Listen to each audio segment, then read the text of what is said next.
fait qu'on a fait cette coupure qui a commencé, comme vous le savez, après Newton. Ce n'est pas la faute de Newton, parce que Newton était un très grand alchimiste. Et tout ce groupe de savants qui ont fondé la science moderne croyaient dans la possibilité d'unir le christianisme, le judéo-christianisme, la philosophie grecque, c'est-à-dire Platon, l'alchimie et la nouvelle science, c'est-à-dire la mécanique découverte par Newton. Et tout a tombé, tout a été changé par l'énorme progrès industriel de la technologie. Je crois que ce n'est pas une explication totale, parce que je ne crois pas que c'est seulement ça. Mais c'est le fait que, commençant avec la désacralisation du cosmos, on a fini par croire dans la possibilité de répéter les créations cosmiques.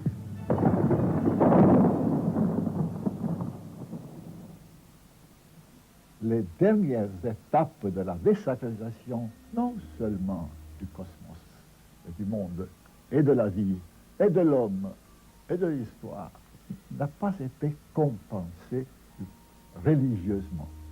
On a proposé d'autres théories, d'autres idéologies, d'autres espoirs, d'autres idéologies surtout.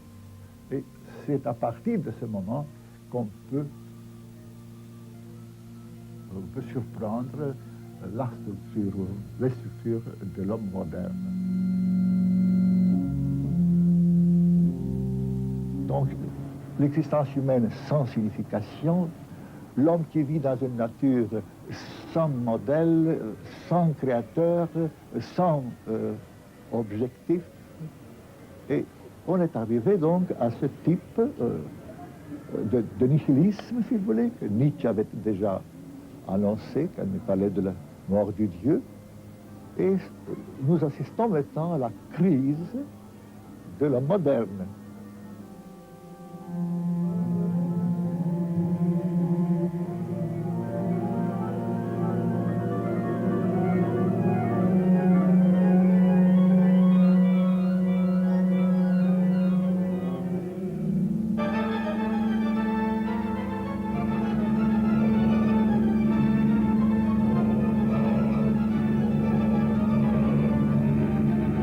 Ainsi, l'homme moderne se trouve dans un monde qui n'a pas de créateur, qui n'a pas de commencement, qui n'aura pas de fin.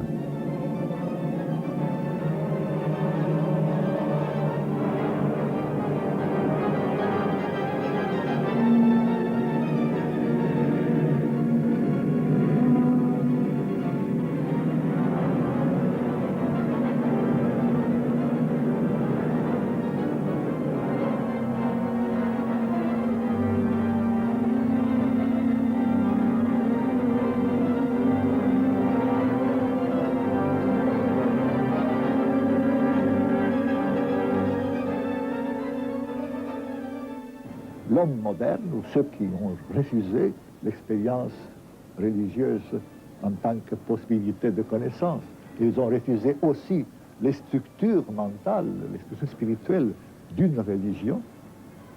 Non seulement ils refusaient le christianisme, mais refusaient la possibilité d'une expérience et d'une pensée, même mythologique ou religieuse. Et nous arrivons au dernier degré de la désacralisation, le camouflage du sacré, ou son identification avec le profane à travers la théologie de la mort de Dieu.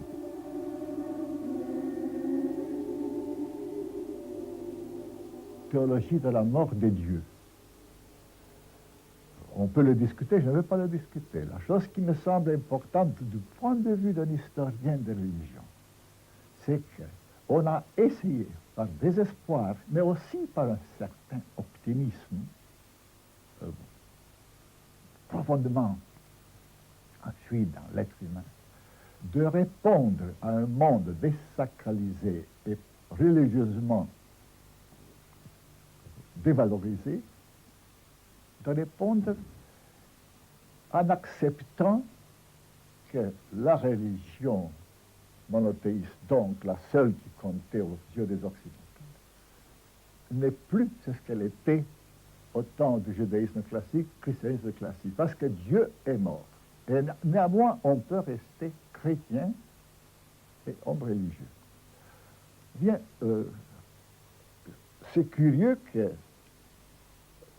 ce dernier acte de création, cette dernière création de la pensée théologique occidentale, qui est la théologie de la mort de Dieu, d'une part, semble dériver des désastres provoqués par le réductionnisme, et surtout par les maîtres du réductionnisme, qui commence avec Karl Marx, qui réduit toute la culture et toutes les activités créatrices spirituelles de l'homme à certaines lois économiques.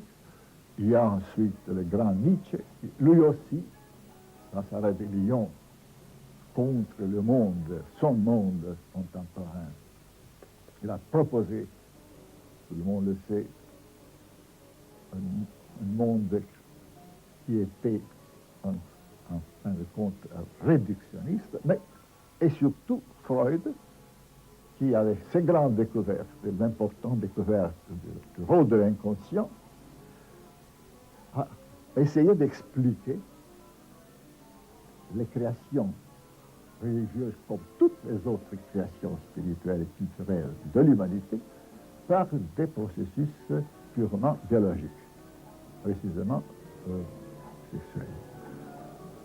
Penser en historiciste, en freudien ou en marxiste, cela signifie renoncer à la vocation primordiale de l'homme. Par conséquent, disparaître en tant qu'homme. Il se pourrait que le marxisme et l'interprétation matérialiste de l'histoire fussent la dernière épreuve de l'homme, une épreuve désormais planétaire, qui risque de le perdre, tout comme il a failli se perdre tant de fois dans la préhistoire. Pendant des millions d'années, l'homme a été chasseur. Il avait des mythes, des rites, des comportements religieux en relation entre lui et l'animal. L'homme, l'animal chassé, sa proie. À un certain moment, il y a 15 000 ans, 18 000 ans, la grande révolution de la découverte de l'agriculture qui a créé, du point de vue religieux, une crise.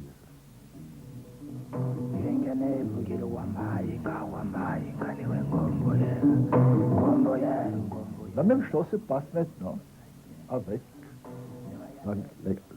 la grande ou les grandes découvertes, la civilisation technologique moderne. Elle ne pouvait pas ne pas occuper peu à peu toute la planète. Seulement, il y a une différence entre cette planétarisation de l'agriculture et la planétarisation de la technologie moderne. Parce que la première était une technique humaine, agricole, mais elle était aussi une religion avec une mythologie, avec un rituel spécifique. Ce n'était pas la technique agricole seulement qui se diffusait, mais c'était la religion et la mythologie agricole, agraire, qui se diffusaient à travers le monde. Dans notre cas,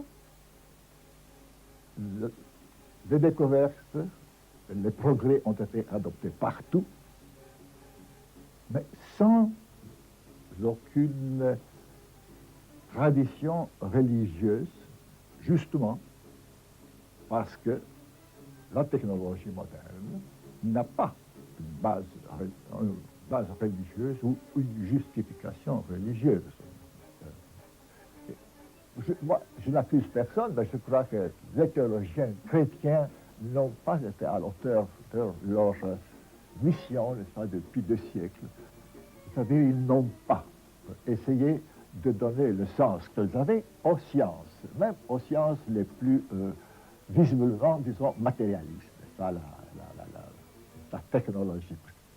Tout acte technologique, acte scientifique, était avant un acte aussi, sinon religieux, au moins poursuivant un symbolisme d'origine chrétienne.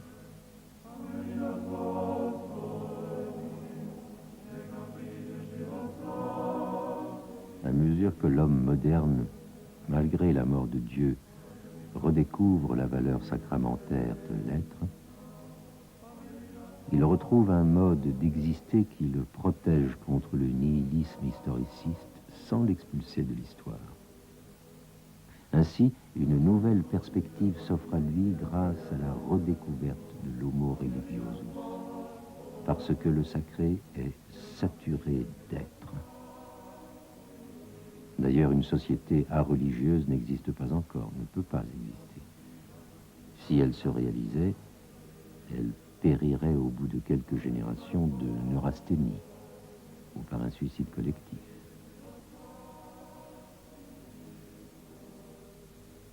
Si Dieu n'existe pas, tout est cendre.